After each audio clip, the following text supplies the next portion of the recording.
Welcome to the next Gren Twigs video. Picking up where we left off last time, where we created or started working on an app that will be a Pomodoro timer with a cow counting down. The timer, right now it's hard-coded to that 10 minutes. So I'm going to update the code to start counting down. To do that, we're going to have we're going to add a subscription to this program that ticks. It calls the update function with a tick message every second. But we're going to have to be doing some calculations to count down, and I think I'm going to be operating primarily with milliseconds, because in Gren, time is stored as a POSIX value. If you want to do operations on it, the easiest way is just convert it to milliseconds. So I'm going to, for readability, I'm going to create a type alias called millis. This isn't going to give us any extra type safety doing it this way, but it will make the intent of some of my functions and stuff a little bit easier to understand. Not just functions, but fields on my model, because if I'm tracking, if I'm counting down a timer and I'm ticking every second, I'm going to want to know when was the last tick and how many milliseconds are remaining. I think that will be enough state to get us what we want. To initialize the last tick, I want that to be the current time. So I'm gonna await. I'm gonna call something called await task, which lets me call just any arbitrary task. So I'm gonna use time.now, which gives me a time value. It is a POSIX value. So I'm going to need to convert that to millis, which is just an integer. So my last tick is going to be, what's the function I want called? I think it's POSIX to millis, probably. The compiler will complain if I got that wrong. So last tick will be last tick. And then remaining, let's hard code that to 10 minutes for now. So 10, 60 seconds in a minute, 1,000 milliseconds in a second.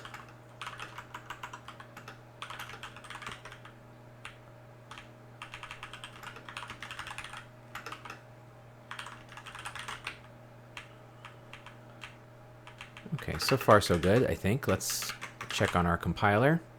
I am not importing time. All right, we're compiling again.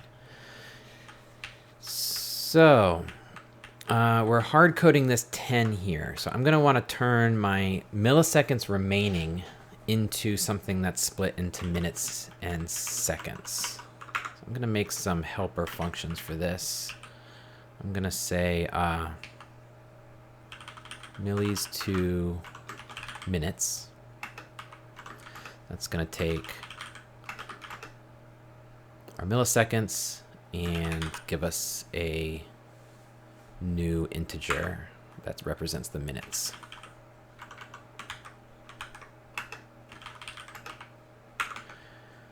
I think that's just going to be integer division to get the milliseconds back down to seconds, and then take that seconds back down to minutes. This is the kind of thing I would probably be writing tests for, but I'm not going to do that for the video. Maybe I'll do a video specifically about writing tests in Gren. For now, we're cowboy coding this, and we'll say another function, millis to seconds. Now this is going to be the seconds that are left after subtracting the minutes. So like the remainder of the seconds, the part for this little section here.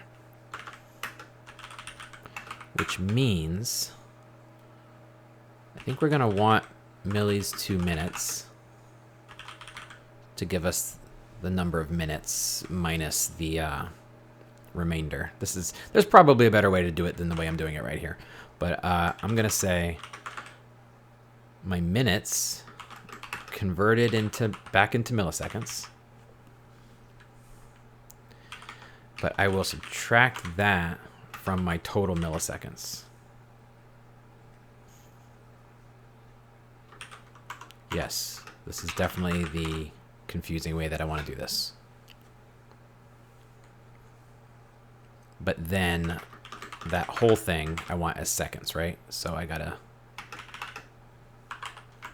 put that back into seconds. I should probably split that up, give things names. I'm not gonna. We're gonna do it like this and hope for the best. So now I'm gonna want to turn that into a string, right? So we'll say millis to string.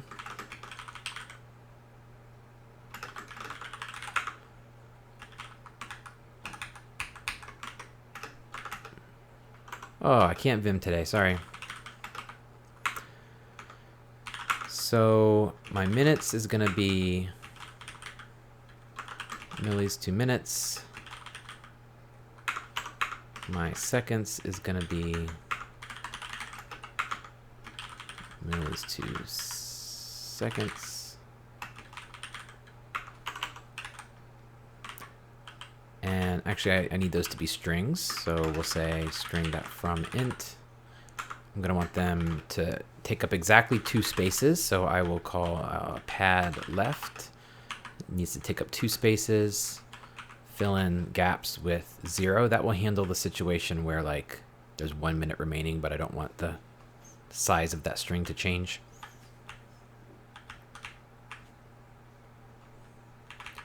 Do the same thing here. Now that I have strings, I should be able to just do this and get what I want. Which means here I should be able to call millis to string with my remaining milliseconds, which I said was going to be 10 minutes worth of milliseconds. All right, let's check the compiler errors. No compiler errors.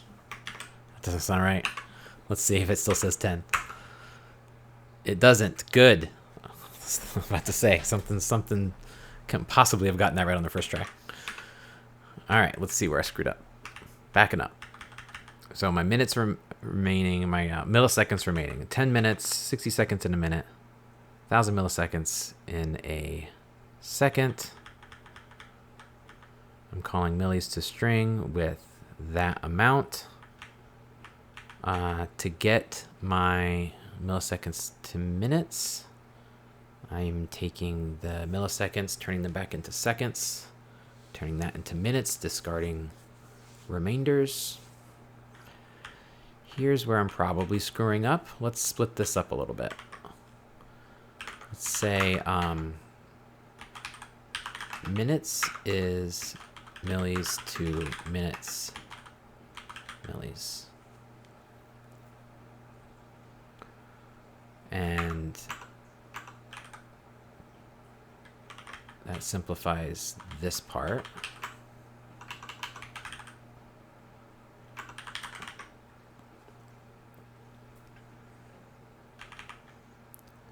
All right, so minutes as no.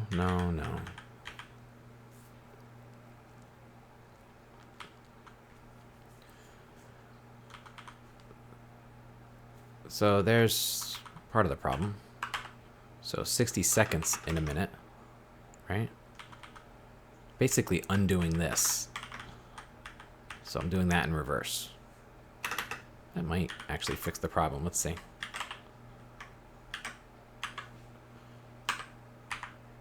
Let's clear. All right. So far, so good. We'll see once we start counting down if I actually got that calculation right. Okay, to count down, like I said, we're going to need a timer or a subscription. Our subscription is going to be a timer. We're just going to call time.every, and you give it a number of milliseconds. So every second, we want to call our update function with a message. And I'm going to make a new message called tick. Let's go ahead and add that tick. It's going to be given a POSIX time to hold on to. All right, now when I receive a tick,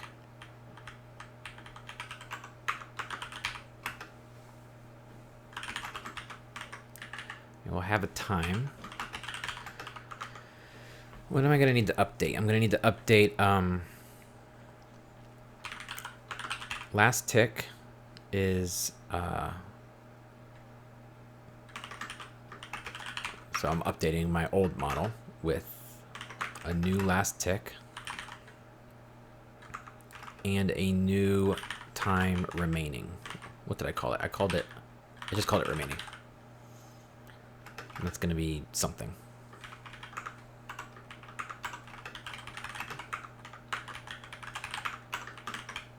Let's figure out what that something is. Also, last tick is not, it's not a time value, it's milliseconds, right? So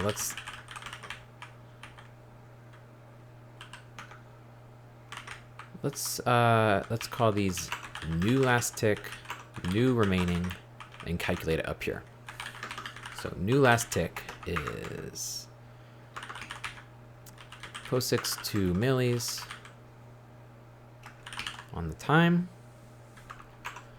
and new remaining is the let's see, the old remaining milliseconds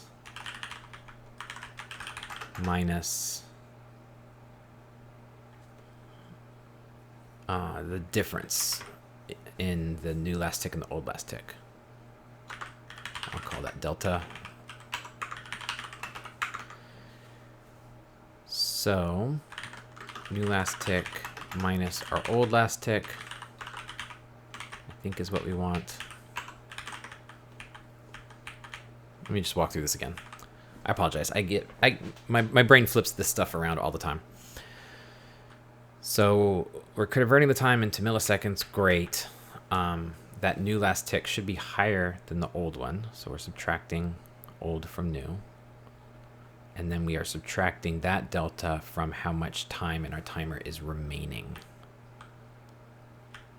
I think that's what we want.